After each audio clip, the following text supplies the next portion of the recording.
Buenas noches, bienvenidos a Diálogo. Hoy estamos con un programa definitivamente muy especial.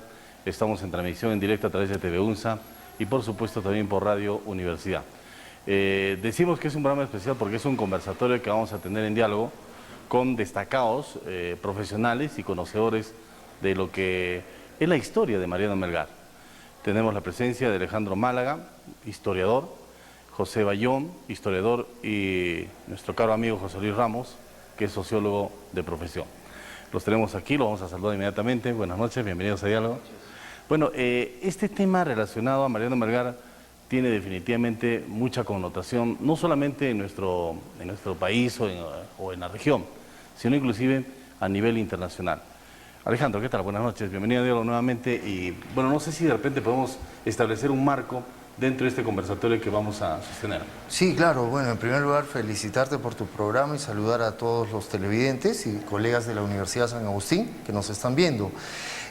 Yo empezaría haciendo pues un contexto histórico sobre el cual nuestro personaje actuó y tuvo un rol descollante, ¿no? Entonces es agosto, la primera semana de agosto, el 3, 4 de 1814, cuando estalla el levantamiento de los hermanos Angulo y Mateo García Pumacahua en el Cusco, que van a formar una junta de gobierno y van a empezar a enviar documentos al intendente de Arequipa indicándole qué es lo que ha ocurrido y que le juren lealtad a esta junta que prácticamente es reflejo de las Cortes de Cádiz, ¿no?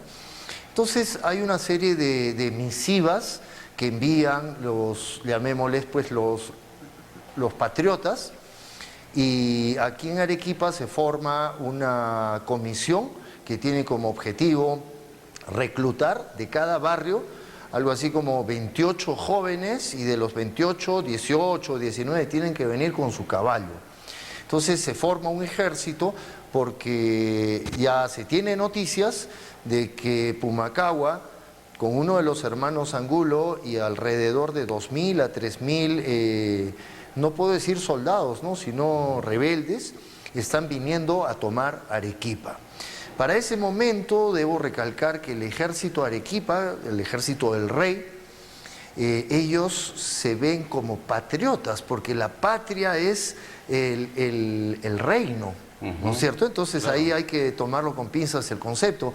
Y Picoaga, Del Valle y el intendente Moscoso son tres militares pues de mucha prestancia social, de apellido importante, de mucho dinero, y los tres salen a enfrentar en la famosa batalla de La Pacheta a Pumacahua y su gente, ¿no? Sabemos que perdieron y que en la noche ya empiezan a tomar la ciudad. Hubo mucho pánico, hay algunos informes que indican pues que hubo desesperación de la gente porque nunca habían visto la ciudad de Arequipa tomada, entre comillas, lo digo, por los indios, por la plebe, como así los calificaban, ¿no? Entonces Pumacahua estuvo en Arequipa alrededor de 25 días. En esos 25 días las autoridades del Cabildo Civil de Arequipa tuvieron que renunciar y fueron reemplazadas por, llamémosles, por gente patriota, gente allegada a Mateo Pumacahua. Y, por ejemplo, el obispo no se encontraba en Arequipa, estaba de visita pastoral en Moquegua, ¿no? Y tampoco se acercó porque lo vio pues peligroso. Llegan noticias de que el general Juan Ramírez Orozco, llamémosles un militar de primer orden, formado en España y con mucha trayectoria, se acercaba a rescatar a Arequipa de las fuerzas rebeldes, ¿no? Entonces, en este ir y venir, nuestro héroe, Mariano Melgar, se encuentra en Majes, en una propiedad, llamémosles una chacrita, que su familia tenía en el pago de Huarango. ¿Por qué se encuentra ahí? Porque él antes había viajado a Lima, meses antes, para seguir la carrera de abogado, de abogacía. Sin embargo, por las repercusiones de las disposiciones de las Cortes de Cádiz, Lima se encuentra pues muy convulsionada y la Universidad San Marcos está cerrada. Entonces él se tiene que regresar. Entonces acá también una precisión que muchos pseudo historiadores o aficionados a la historia dicen que Melgar se graduó de abogado. Bueno, nunca apareció el título. Y en la relación de graduados de abogados el año 14, 15 y 16 en la San Marcos no figura. Tampoco está. Tampoco está, pero no por eso es menos Melgar. Definitivamente. ¿Correcto? Entonces, Melgar, enterado a través de un religioso de que Arequipa está llena de los patriotas, forma una pequeña milicia, van a Chuquibamba y luego se unen a Pumacahua. Entonces, bueno, marchan hacia el altiplano y ya sabemos que están acampados en un lado del río Yalli, y en el otro lado ya aparecen los realistas. Acá también hay unas precisiones, por ejemplo, el general Ramírez Orozco tiene 1.200 soldados y los rebeldes, algunos historiadores califican que eran 10.000 a 12.000 y otros exageradamente los califican 30.000. Entonces, un día como ayer, hace 200 años, a las 6 de la mañana, el general Orozco, Ramírez Orozco, ordena que la tropa cruce el río y se murieron 6 ahogados. Cruzan el río, se forman y dan batalla y empiezan a ganar la batalla, y esa es la famosa batalla de Humachiri, en la cual pues lo sorprenden, pero también hay que tener en cuenta que yo creo que Melgar se confió, porque también ve, son 1.200 contra 12.000, es 10 a 1, sí, o 12 a 1, o 30 a 1, ¿no? Eran demasiados, sí. Pero son demasiados, pero no tienen disciplina. El 80 o 90% no tiene armas de fuego ni armas blancas, tienen hondas, lanzas, piedras, ¿no? Entonces, ante ese poder realista, que son pocos en comparación a los patriotas, los destruyeron rápidamente, ¿no? Y es ahí que los toman prisioneros. Entonces, también otras dos precisiones.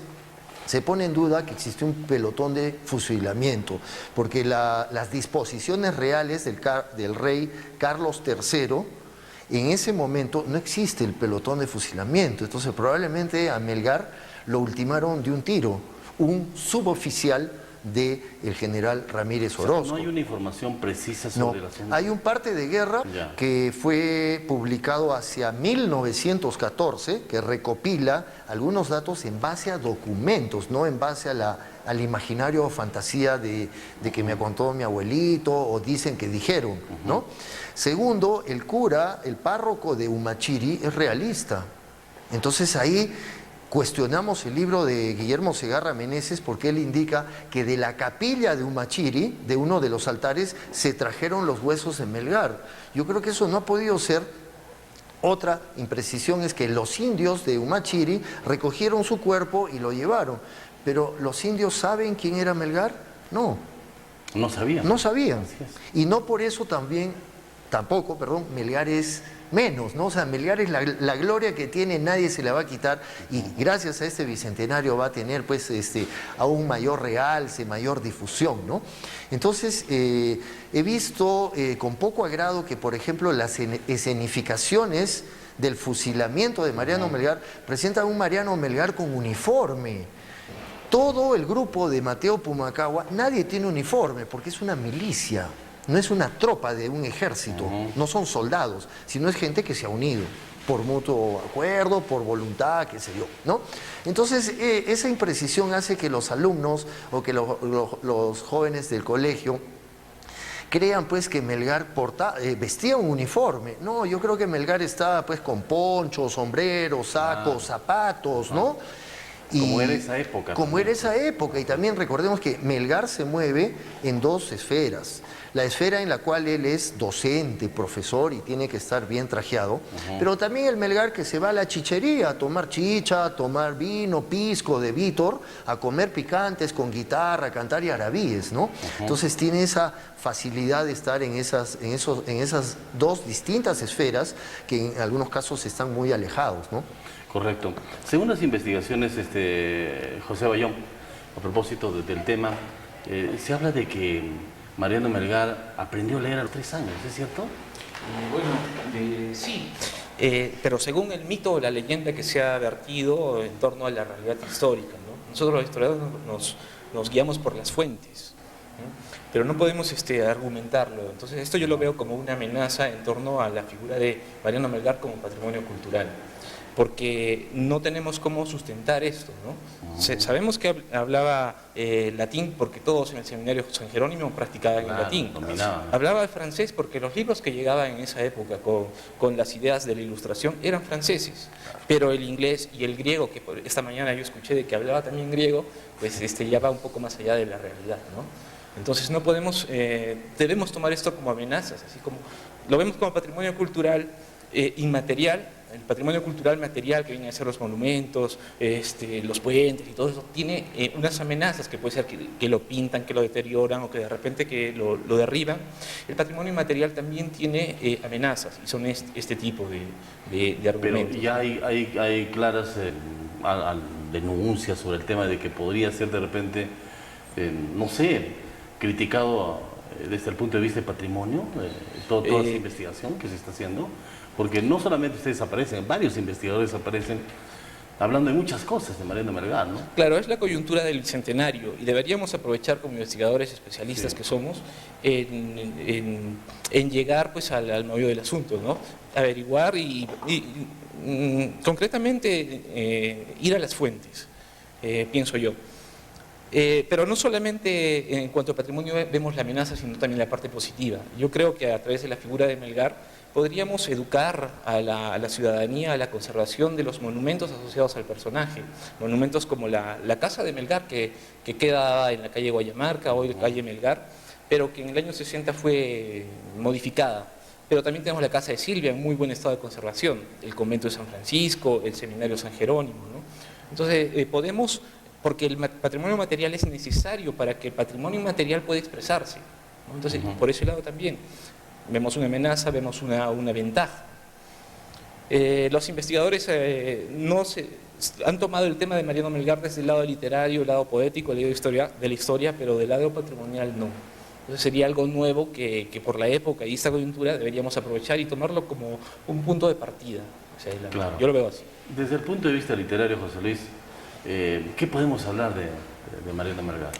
Bueno, Melgar es sumamente importante desde el punto de vista literario, pero no en el sentido estricto de lo literario. O sea, no podemos decir que fue un gran poeta como Vallejo, por ejemplo, ¿no? Pero lo que hizo, ¿no? Desde el punto de vista literario, pues tiene vinculaciones con esto que estamos llamando el patriotismo, pues tiene vinculaciones con lo que llamamos hoy día la peruanidad, ¿no?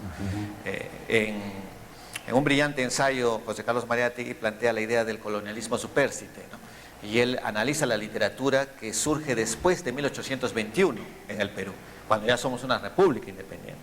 Pero su hipótesis es que esa literatura post-independencia sigue siendo una literatura colonial. El Perú literariamente sigue siendo una colonia de España, seguimos escribiendo como españoles, seguimos sintiendo como españoles, abordamos las temáticas que le interesan a los españoles desde el punto de vista hispano, ¿no? Y va a durar un tiempo hasta que empezamos a desprendernos de esa hispanidad con Manuel González Prada y que trae otras influencias cosmopolitas, sobre todo la francesa. Pero antes, incluso de la independencia, ya Melgar empieza a forjar una literatura verdaderamente nacional, porque el Perú no existía antes de la llegada de los españoles, ¿no?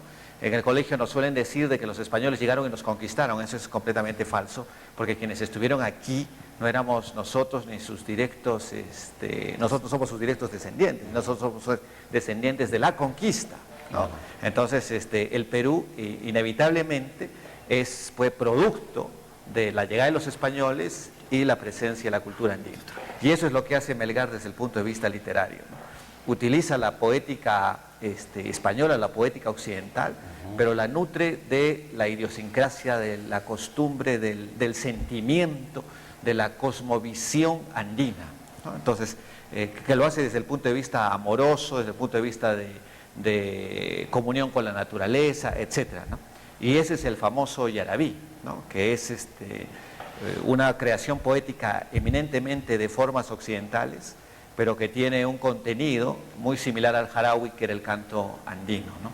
Porque cuando Melgar escribe esto no se llamaban yarabíes, él les puso el nombre canciones, ¿no? Ya después se le coloca el nombre de yarabíes, pero eso es lo de menos. Lo importante es que por primera vez alguien es capaz de mezclar con maestría, ¿no? Capaz de lograr una mezcla estéticamente válida y admirable del occidental con lo andino. Por eso Mariátegui dice que el primer escritor realmente peruano que ha tenido nuestro país es Melgar.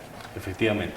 Bueno, vamos a ir a la pausa del canal, porque de todas maneras es obligatorio, nos exige, y luego vamos a conversar sobre lo que hizo Melgar realmente cuando era joven, ¿no? Bueno, él falleció, creo, a los 24 años, según investigaciones, aunque de repente ustedes pueden decir que no fue a los 24, ¿no? Son cosas que se van descubriendo de acuerdo a las investigaciones que ustedes realizan, ¿de acuerdo? Vamos a la pausa, amigos, y retornamos con más en diálogo.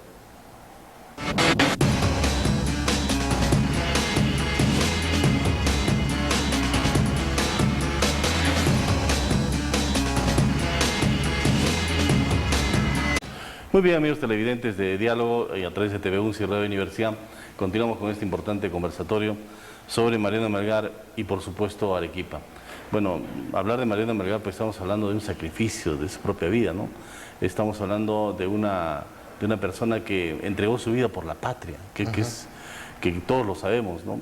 Y que además también fue un tipo romántico, un tipo que habló muchas cosas, ¿no? sobre la mujer, sobre su amada Silvia, aunque su nombre verdadero no es Silvia, ¿no es cierto? Bueno, pero Alejandro, ¿qué podemos hablar de la vida de joven de Mariano Melgar, a pesar de que él lo fusilaron pues a los 24 años, ¿no? Muy joven definitivamente, ¿no? Bueno, hay que rescatar de Melgar pues que tuvo 18 hermanos. 18 Entonces, hermanos. Su padre tuvo 2 matrimonios. Entonces, si intentáramos situarlo en una categoría social al padre, bueno, no diríamos pues que era clase media, sino de repente clase baja, a pesar que tenía una panadería, pero ojo, hay que alimentar a 18, 19 hijos, más la esposa. Más la esposa son 20, ¿no? Más el padre son 21. Ah, 21, claro que ¿no? sí. Entonces, yo creo que ahí habría que ajustarse bien el cinturón porque no hay para tantos. Pero de repente, por eso, genialmente tenía esa panadería, o tenía una chacra por Porongoche, creo, pero 19 hijos son 19 hijos. Entonces, de ahí la necesidad o en todo caso, el recurso de que Melgar siga el camino de los hábitos, ¿no? Para convertirse en religioso y tener una capellanía y a partir de eso tener una renta, ¿no? Entonces es un poco también, creo yo, la preocupación del padre por ver el futuro de cada hijo, ¿no? Entonces Melgar, recordemos que él vive casi en la actual esquina de San Pedro con Melgar. Entonces él tiene mucha influencia porque, como hablábamos con mis colegas, a cuadra y media está la famosa iglesia de San Antonio Abad de Miraflores. Claro. Y era una iglesia muy, llamémosles, de las clases bajas, de indios, mestizos, cholos, mulatos, ambos, ¿no? De ambos sexos. Y al otro lado de la ciudad, o sea que Melgar, para de repente acercarse a la casa de Silvia, tenía que recorrerse toda la ciudad, cruzar el puente, en cierta forma salir de la ciudad, porque el puente era el ingreso, ¿no? Y en la actual zona de Beaterio, ahí está la casa de la musa de Silvia, ¿no? Falta documentación, por ejemplo, sobre Melgar intentó cortejarla a Silvia, porque una cosa es que se diga que él se enamoró y otra cosa es que él haya intentado cortejarla. Yo creo que no, porque en esa época el enamoramiento tiene otros patrones, ¿no? Entonces, si él hubiera querido eso, su papá y su mamá tenían que hablar con los padres de Silvia. Exactamente, ¿no? Y establecer un acuerdo de que, bueno, el hijo la pretende. Obviamente el papá de Silvia va a decir, bueno, las arras ¿tienes o no tienes plata, no? Claro, ¿y en qué trabajas también? Claro. ¿No? Porque de cantante, de declamador, puedes ser mejor, pero no ganas nada. O de bohemio, ¿no? De bohemio, incluso menos, ¿no? Claro. Entonces, Melgar pues es una figura súper importante y desde el punto de vista educativo es un ejemplo, porque tan joven ya sabía pues latín, francés, castellano, español. Y bueno, yo también estoy en contra de que a Melgar le quieren poner otros atributos, ¿no? Que era arquitecto, bueno, nunca se ha encontrado un plano de él o que haya diseñado No hay algo. información de eso. No, sí hay mucha mentira. Se habla de que él era pintor, ¿no? Artista. bueno, no ha pintado nada, de repente pintaría su casa, pero no se sabe más, porque no ha quedado ni un cuadro donde esté firmado por Mariano Melgar, ¿no? Entonces también se ha hablado de que Melgar pues era un capo en música, ¿no? Que yo sepa, hasta ahora no sé qué instrumento tocaría, no se sabe, ¿no? Pero sí componía, claro. Sí, pero no llega a ser pues el músico. Ajá. Correcto, yo también puedo componer algo, claro, más o menos, pero no por eso soy compositor. Entonces, a Melgar, a lo largo de la historia, y sobre todo, por ejemplo, contemporáneos de él, como el de Valdivia, los españoles como que llegaron a Arequipa y que escribieron sobre acontecimientos, nunca tocaron a Melgar y menos a Pumacahua, y tampoco la invasión que tienen, un poco como para borrarlo de la historiografía, ¿no? Entonces, recién a Melgar lo vemos que está como reivindicado después de la independencia. En el segundo periódico de Arequipa, La Estrella de Ayacucho, ahí ya se empiezan a publicar sus fábulas famosas que tienen que ver mucho con el espíritu de patriota republicano, revolucionario de esa época, ¿no?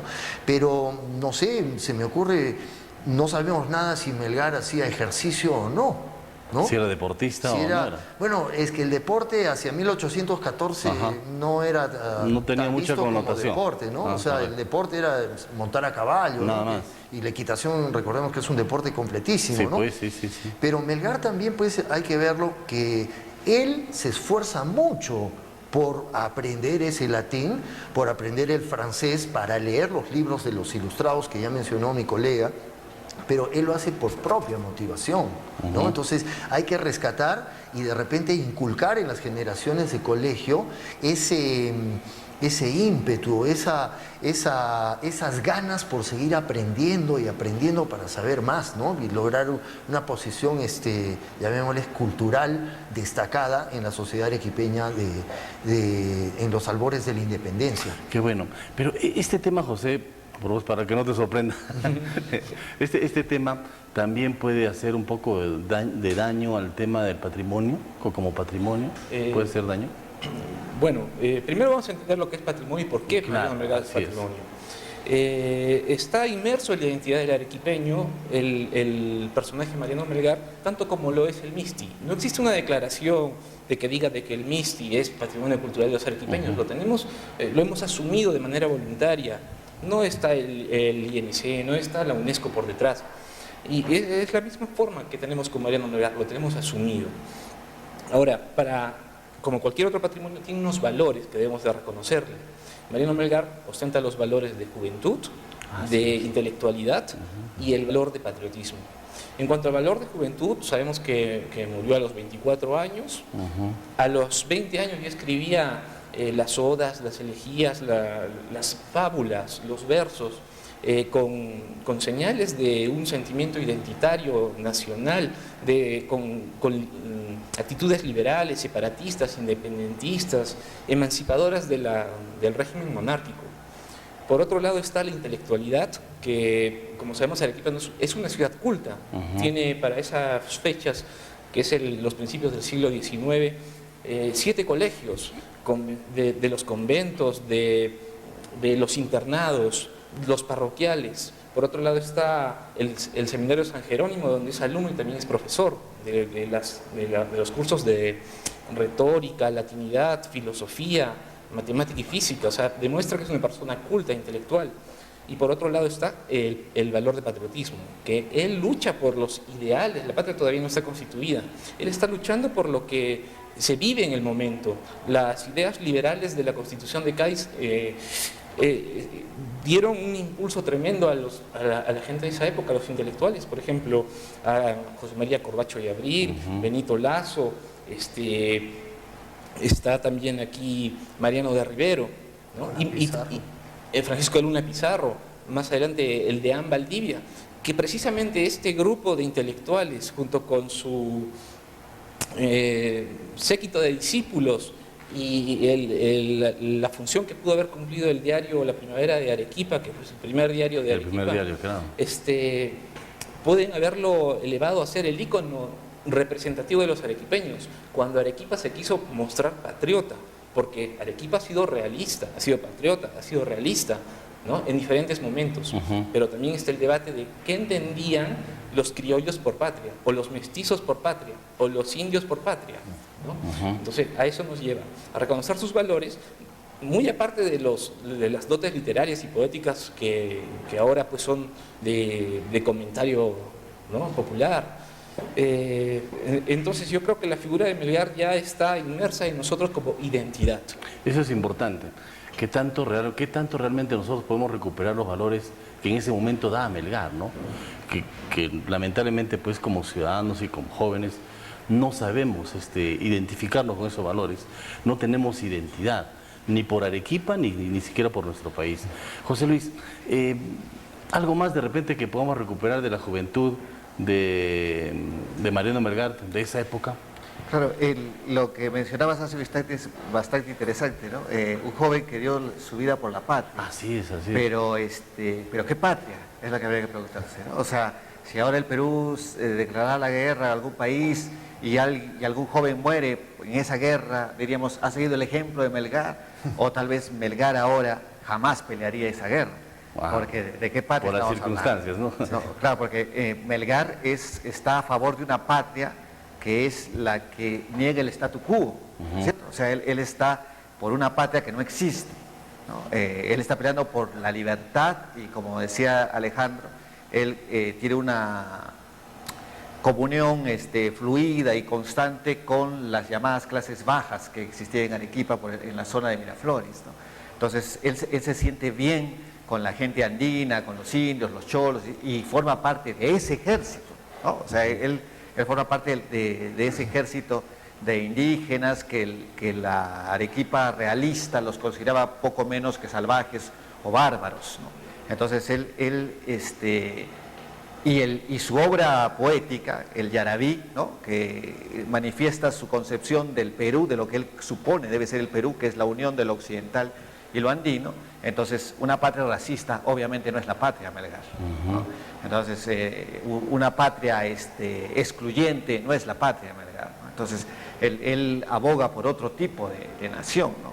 Y de ese proceso del que él participó no es el que resulta triunfador, ¿no?, sino es en el proceso de Bolívar y San Martín el que finalmente consigue la independencia, que probablemente hubiera sido distinto si el proceso que encabezó Mateo Pumacahua hubiera sido vencedor. ¿Tenía más o menos el tinte o podemos comparar de repente a Mariano Melgar con Tupac Amaru? O sea, ¿podría existir una relación de la forma como actuó en esa época? Bueno, es que Tupac Amaru es indígena, ¿no? Claro. Ese es otro gran debate. ¿Qué cosa era Mariano Melgar desde el punto de vista étnico, racial, ¿no? Alejandro nos puede hablar mucho más de ese asunto, que había una serie de divisiones bastante exquisitas, ¿no? Y en algunos cuadros incluso a Melgar se le presenta como todo un criollo, ¿no?, que es la imagen que más se ha difundido, y otros dicen que no era así, que era casi mestizo, ¿no? Entonces, esa diferencia entre Tupac Amaru y Melgar, además Melgar no fue el líder de la revolución, ¿no?, que se intentó hacer. Claro. Tupac Amaru pero sí ambos tenían, creo, un objetivo, ¿no? Independencia, ¿no? Claro, pero San Martín también tenía el objetivo de independencia. El problema es qué tipo de independencia buscaba cada uno de ellos. Muy bien. Bueno, vamos a ir a la pausa, señores, porque este tema se pone más interesante todavía, porque ahora viene la parte romántica, aunque sería bueno de repente que nos identifiquemos un poquito más sobre el tema de Alejandro, de lo que decía José Luis, ¿no? Si era o no era indígena, ¿no? Luego de la pausa regresamos entonces con esta importante respuesta, amigos televidentes de Diálogo. Regresamos.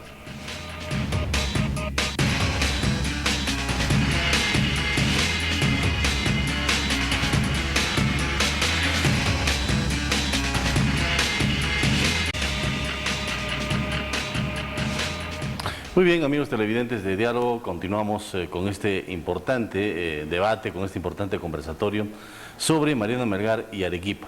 Bueno, Alejandro, dejó la pregunta ciertamente abierta, o la respuesta como para que tú la puedas responder, José Luis. ¿Quién era Mariano Melgar? ¿Era realmente una persona de la alta sociedad? Era una, aunque tú ya lo has dicho, ¿no? Que estaba involucrado dentro de la clase media bajo, ¿no es cierto? Sí. Pero étnicamente, ¿a dónde correspondía? Bueno, muchos biógrafos de Melgar lo califican como mestizo, como criollo. Sin embargo, hay que aclarar un poco estos términos. Criollo es el hijo de españoles, o sea, el que ha nacido acá. Y eso no fue con Melgar. Mestizo es el hijo de padre español y madre indígena. Así y tampoco Melgar fue eso. Hacia 1814, la población de Arequipa son un poco más de 29.000 habitantes, según el viajero Basil Hall, ¿no?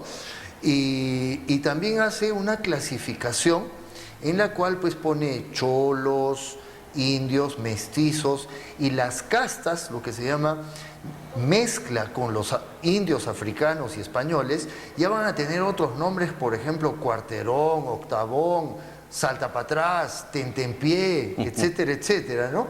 Un poco graciosas, pero en el caso de Melgar no podemos decir que haya sido criollo ni mestizo, porque Melgar pues es el fruto de un proceso, ¿no? Un proceso de mestizaje.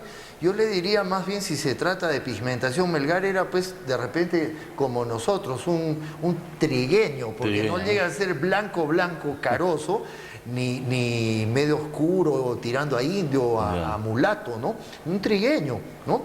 Entonces, en toda la historiografía se ha visto que se lo califica de mestizo. No es mestizo, que de repente él, desde otro ángulo, tenga una cultura mestiza, ahí sí podría encajar eso, porque se junta con indios, se arrodilla delante del obispo cada vez que hay misa.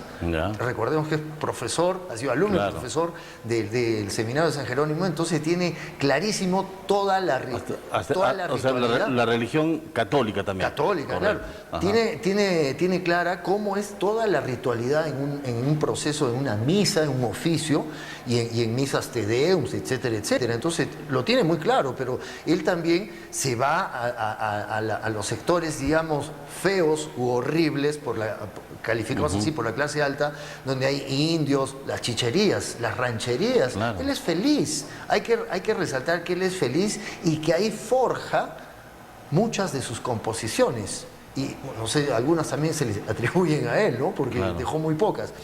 Entonces, intentamos ver a un Melgar con mayor precisión, sin tanto ropaje de superhéroe, por decirlo así, y no por ello es menos, porque hay que ver que es un Melgar que sufre, ¿no? Es un Melgar que se enamora, ¿sí? Documentalmente no existe ningún documento, valga la redundancia, que indique que Melgar la cortejaba a Silvia. Eso es, llamémosle fuente oral. Nada más. Pero la fuente oral se tergiversa. Claro. Melgar de repente tuvo, pues, como dicen nuestros alumnos, algún choque y fuga con alguna mujer, en alguna chichería, de repente. ¿Por qué no? Si es tan humano como nosotros, ¿no? O sea, tiene todo el derecho, tal vez, a emborracharse de vez en cuando. Y esta mujer que le llamaban Silvia, ¿era de qué estrato social era? La María Santos Corrales tiene una posición muy acomodada. No por lo que vivía en la entrada de Arequipa, es que su familia era pobre. Al contrario, si ahora visitamos su casa, no cualquiera tiene una casa con esa infraestructura. Ella tiene sirvientes, probablemente tuvo esclavos, correcto. Entonces, a partir de ello vemos que es una familia que tiene solvencia económica, probablemente está entre las familias de la élite, no de las más poderosas, económica y socialmente hablando, pero está presente. Entonces hay una gran distancia entre la posición social y económica de nuestro héroe con su musa. Se habla de que en el siglo anterior inclusive los familiares de Silvia entregaron una foto al museo. Yo no creo. ¿No? Porque ¿No es tan cierto? Para 1800... Porque inclusive muestran una foto de ella, sí, ¿no? pero me parece que es un error, y es un error histórico y garrafal. La primera máquina fotográfica que entra al Perú y que saca las primeras fotos de Arequipa es en 1840 aproximadamente. Vino en una expedición francesa. Emile Botmillot es quien trae ese aparato. Antes nadie tiene cámaras de foto. Existe el daguerrotipo, sí, pero eso no llegó acá. Claro. ¿No? Entonces la foto que se muestra erróneamente es otra señora, porque esa foto muestra a una Silvia de unos 20, 25 años. Entonces Silvia aproximadamente nació a fines del siglo XVIII. Ya. Teniendo en cuenta que si Melgar muere a los 24 y Silvia es mucho menor que él, o sea, mucho menor, 17, 16 años aproximadamente, si sacamos la cuenta, esa foto muestra a una mujer demasiado joven para la edad que debería tener Silvia. ¿Correcto? Entonces, ¿por qué? Porque la única forma de perdurar o perpetuar la imagen es una acuarela o de repente pues es una pluma, ¿no? Lo que cuesta mucho, no se ha encontrado hasta ahora y tendría que hacerse un análisis de esa foto que se le atribuye a Silvia. Bueno, estamos en estos momentos, este es un programa en vivo por si acaso, estamos en comunicación con un televidente que dice, está refutándote a ti, Alejandro, dice que no es arquitecto, o sea, no hay ninguna documentación. ¿Sí? Pero este televidente dice que sí fue arquitecto. ¿Ya? ¿Estamos, Arles, con el televidente? Aló. Buenas noches, señor, lo escuchamos. Buenas noches, yo soy estudiante de la universidad. A ver, un momentito, vamos a tratar de mejorar un poco el audio aquí internamente. Ahora sí, adelante. Quería acotar que Mariano Melgar había diseñado el templo de la capilla de San Camilo. Y es como un diseño arquitectónico que hizo antes del mercado de San Camilo, una capilla y una iglesia. Y eso fue diseñado por Mariano Melgar. Bueno, en todo caso usted tiene la concepción de que sí fue arquitecto, ¿no? Él diseñó la capilla de San Camilo, o sea, la iglesia de San Camilo. Ah, él diseñó. Sí, antes de que el mercado de San Camilo estuviera, había una iglesia ahí. Fue diseñada por... A ver, gracias, amigo televidente, muy amable. ¿Qué dice Alejandro? Bueno, en esa época no existe la carrera de arquitecto, empecemos por ello, sino alarife. Ajá. Alarife es una mezcla de arquitecto, ingeniero civil y maestro de obra. Ajá. Para esa época colonial. La capilla, en realidad no fue capilla, sino es una iglesia de la orden de los padres Camilos de la Buena Muerte. Esa iglesia data del siglo XVII. En un libro erróneamente se atribuye que él la diseñó, ¿sí? Yeah. Pero no existe el documento que demuestre o el diseño con su firma de Mariano Melgar. Si no existe ese documento, se le está atribuyendo a Melgar cosas que no hizo, ¿no? Y no por eso, vuelvo a decir, no por eso es menos, ¿no? Se habló de que él era pintor, no ha dejado ninguna pintura.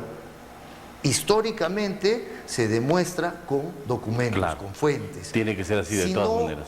Es como decía mi compañero, mi colega Renato, si no es un ropaje que a lo largo de la historia se le va poniendo a un personaje y que corre el peligro de que se desvirtúe. Exactamente, creo que en ese sentido debemos ser bien claros. ¿Sí? José Luis,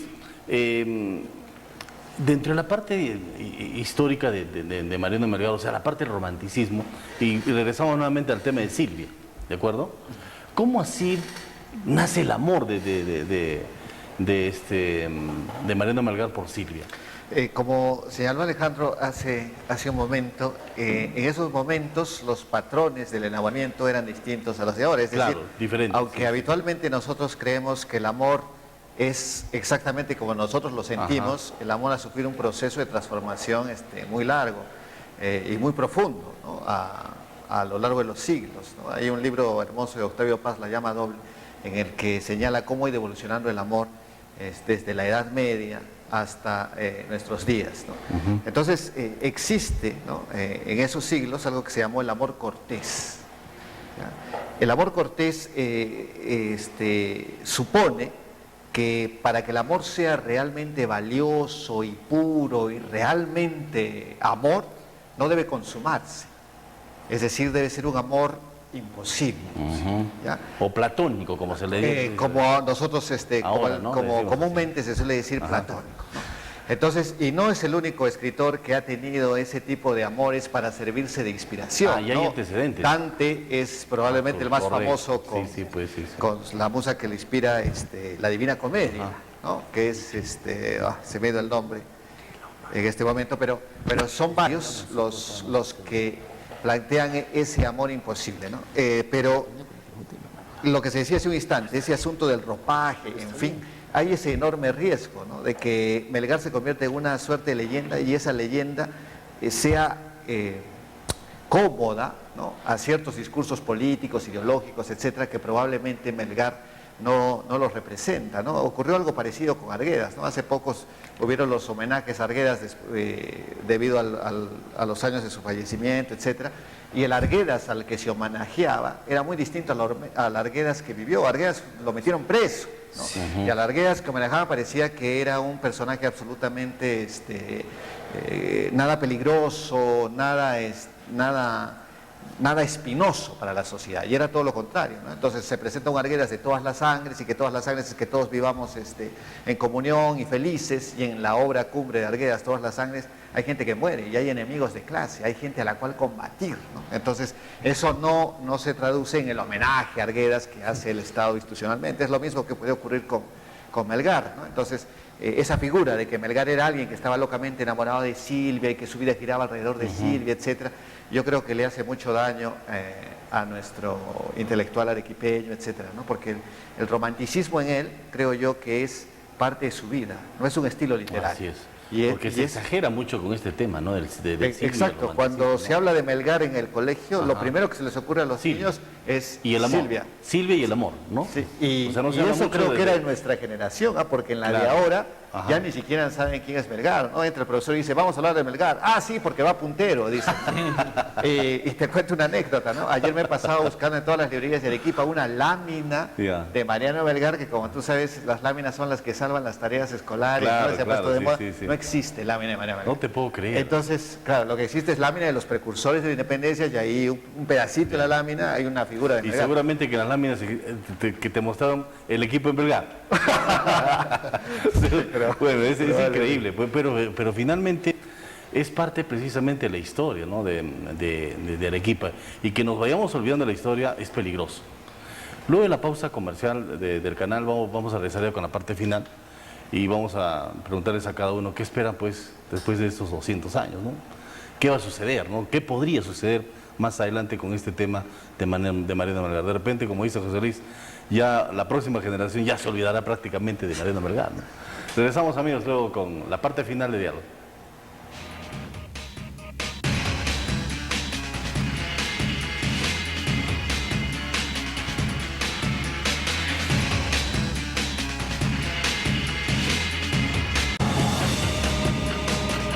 Muy bien, amigos televidentes de TV11 y Radio Universidad, vamos a ir a la parte final de lo que concierne este importante homenaje que estamos haciendo nosotros como canal universitario y canal de la Universidad Nacional de San Agustín a Mariano Melgar y Arequipa.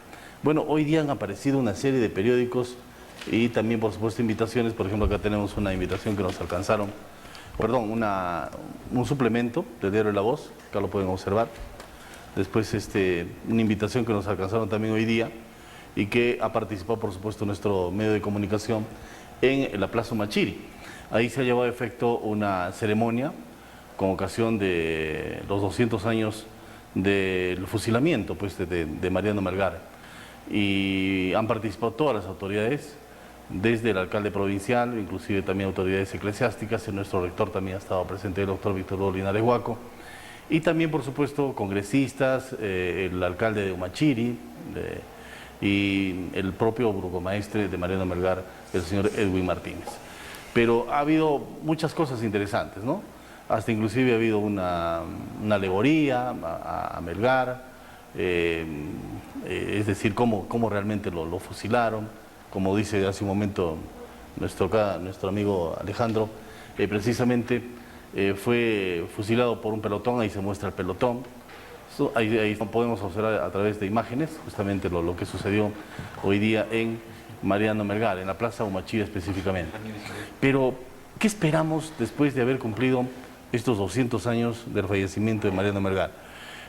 es nuestro prócer de la independencia definitivamente, es nuestro poeta romántico, es un tipo que definitivamente deja muchos valores, especialmente para los que superamos más allá de los 40 años, porque los que vienen va a tener muchos problemas, como lo dijo José Luis, no conversamos con ellos, no tenemos identidad, no tenemos valores, que los hemos ido perdiendo lamentablemente. Pero ¿qué esperamos, Alejandro, realmente? Particularmente yo espero que la mayoría de jóvenes de colegios y también nuestros estudiantes universitarios, principalmente de nuestra Facultad de Ciencias Histórico-Sociales, lo lean, porque hay muchos arequipeños que más o menos saben quién es Melgar al margen del equipo, ¿no? Sí. Pero nunca han leído, como bien lo decía José Luis, no han leído ni siquiera una estrofa de Melgar. O sea, tienen una idea de Melgar de lo que el amigo o lo que escuchó en clase, pero no se tomó la molestia de buscar en internet. Por ejemplo, toda la obra de Melgar está en internet. Claro. ¿Sí? Entonces, desde mi perspectiva, este año, todo el año, que es el Bicentenario, es el momento para reforzar la imagen de Melgar en la juventud, los valores que deja Melgar para recordárselos e inculcárselos, o si ya los tienen, reforzarlos en toda nuestra juventud arequipeña, ¿no? Y desde el punto de vista histórico, recordarlo siempre, ¿no es cierto? Recordarlo siempre, pero no agregarle, pues, claro. Otras cosas. Otras profesiones, ¿no? Es nuestro héroe, así hay que verlo, ¿no? Así haya tenido grado o no de doctor, pero es nuestro héroe. Aparte que es parte de la identidad nuestra. Claro. ¿Sí? Porque cuando hablan de Melgar, hablan de Arequipa. Inmediatamente Arequipa, ¿no es sí. cierto? Se trata de Arequipa, ¿no? Muy bien. ¿Qué nos dice José Bayón? Bueno, desde el enfoque patrimonial, Así es. Pienso de que nosotros como generación actual que somos, hemos cogido la batuta, tenemos la posta de perpetuar el reconocimiento de Mariano Melgar, el respeto hacia la persona Mariano Melgar y la valorización hacia Mariano Melgar. Esto se puede lograr a través de programas de educación dirigido al público en general, pero con énfasis en los jóvenes, y también la publicación de investigaciones científicas, y que esas investigaciones, esos resultados sean publicados o transmitidos por los medios de comunicación, la radio, la televisión, los diarios, las revistas, o también a través de eventos, simposios, encuentros, qué sé yo, ¿no? José, si me permites, sí. Tenemos un televidente en estos momentos sí. en línea, quiere también conversar con nosotros rapidísimo. Buenas noches, lo estamos escuchando, amigos, televidente. Sí, acabo de escuchar a los ponentes respecto de A ver, amigo, por favor, bájele el volumen de su televisor, bájele el volumen. Estoy escuchando respecto a los ponentes, el tema que usted como consultor hace, ¿qué se espera de Melgar? ¿Qué se espera de él? Y hay prácticamente el hecho de que no hay pruebas. Bueno, no le entendemos muy bien, no sé si ustedes han comprendido la pregunta, pero a ver, amigo televidente. ¿Sabe qué? Yo lo que quería decir, el aporte de él es que un joven de menos de 24 años hace su marcha patriótica. Sobre eso quisiera que comenten, ¿no? Es decir, la marcha patriótica en este soneto, ¿no? En los dos cuartetos y dos tercetos, a la edad en que lo hace, nos hace ver pues la inteligencia de él, y eso es lo que es el aporte para la nueva currícula. Es decir, los alumnos no tienen paradigmas, ¿no? Tienen el paradigma de esto es guerra, y por lo tanto, ¿por qué? Porque no tenemos un currículum. Hemos vivido siempre ensayando currículum. El currículum que se pone ahora ha sido un currículum improvisado, pero tampoco se puede sacar pues novedades de una sociedad alienante donde la educación siempre arrastra es decir, Melgar es un ejemplo para todos nosotros los técnicos en educación. Si es que se tiene el ansia de no sentarse en un sillón, sino también buscar lo que desea, el alumno que desea, un currículum que le sirva para, primero, alimentar el biotipo, y el biotipo determina el psicotipo, pero el sociotipo está bañado de todos los medios de comunicación alienantes, de la televisión tiznada. Eso es Melgar, de ahí podemos rescatar, eso es lo más importante. Después las vicisitudes y vericuetos de su vida, ¿no? Es hasta ocioso hablar y especular sobre ello. Muy bien. Es decir, pues, tenemos que ver la prospección como paradigma. Correcto, amigo. Muy bien, amigo televidente. Lamentablemente el tiempo nos está ganando. Bueno, pero su comentario va por el tema de la marcha patriótica. José Luis, de repente... Claro, bueno, lo que yo espero para el es un gran tercer ejemplo, centenario dice, ¿no? es que no lo vuelvan a fusilar, pues, ¿no? O sea, he visto en la pantalla, y eso pasa cuando uno le encarga el homenaje a Melgar a una oficina de relaciones públicas, ¿no? Sí, pues, en lugar de encargarle a la universidad. Porque ya Alejandro ha dicho que incluso lo más probable es que nunca haya sido fusilado, ¿no? Entonces, si vamos a seguir haciendo ese tipo de cosas. El heroísmo de Melgar no es que lo hayan fusilado. El heroísmo de Melgar consiste en que uno vive en una ciudad tremendamente realista, ¿no? Fidelísima, etcétera. Tiene una educación en el seminario de San Jerónimo, ¿no? Hay toda una estructura social que te exige que seas fiel a la corona y tú te rebelas contra eso, ¿no? Tú crees en cosas distintas y eres capaz de enfrentarte a toda la estructura social de la que tú eres parte para vivir de acuerdo a tus ideas. Y no solo vivir de acuerdo a tus ideas, sino poner en riesgo tu vida, porque estoy seguro que Melgar no se fue a morir contento, no fue a entregar su vida contento, sino lo que él quiso es transformar al Perú, quiso la independencia para este territorio que luego se va a llamar la República de Perú, ¿no? Entonces, él no quería morir, lo que él quería era vivir para transformar la realidad en la que él vivía en una mucho más armónica, en la que se combine lo occidental con lo andino, como lo hizo en su literatura. Muy bien. Gracias, José Luis, por estar con nosotros. José Luis Ramos, él es sociólogo de profesión. José Bayón, muchas gracias también por estar con nosotros, él es historiador. Y Alejandro Málaga, también historiador muy reconocido aquí en Arequipa y en nuestra Universidad Nacional de San Agustín. Los tres son docentes de nuestra universidad. Les agradecemos por estar con nosotros, realmente le han dado un realce extraordinario a este programa de diálogo, a este conversatorio. Bueno, como se dice, ¿no? Es decir, hemos logrado algunas cosas descubrir, como que otras también taparlas disimuladamente, ¿no? Lamentablemente, pues las cosas se dan de esa forma. Pero una vez más, mi agradecimiento y bueno, no se pierdan. Siempre cuando hay oportunidad de conversar aquí en el canal, lo vamos a hacer para rememorar un poco la historia. Muchas gracias por estar con nosotros, ¿eh? Nosotros nos despedimos también. Nos vamos, mañana regresamos a partir de las 9 de la noche, como siempre, en diálogo, a través de TV UNSA y Radio Universidad. Que tengan una excelente noche.